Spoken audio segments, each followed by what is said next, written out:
السلام علیکم۔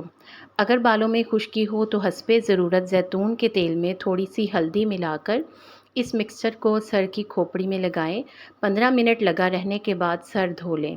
اگر ہونٹوں کی سائڈ والی جگہ پک جائے تو کھانا پکانے والی لکڑی کی ڈوئی کو الٹا کر کے نیم گرم کر کے پکی ہوئی جگہ پر لگائیں۔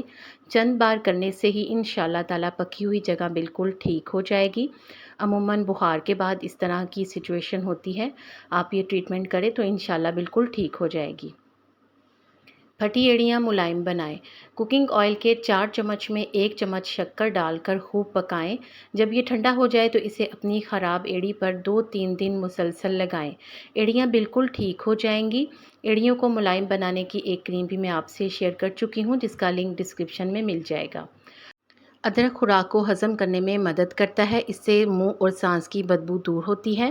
مکھن کے ساتھ ادرک کھانے سے بلغم ختم ہوتا ہے۔ اسے پیس کر تیل میں ملا کر مالش کریں تو پٹھوں کا درد اور کھچاؤ دور ہوتا ہے۔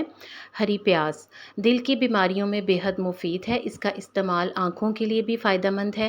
معدے کی گرمی کو ختم کرتی ہے، بلڈ پریشر کو نارمل رکھتی ہے، جسم کی سوجن کو دور کرتی ہے، شوگر کو بھی کنٹرول کرتی ہے۔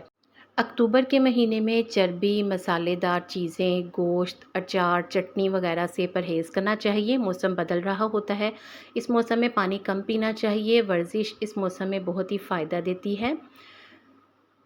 آم کے پتوں کی چائے۔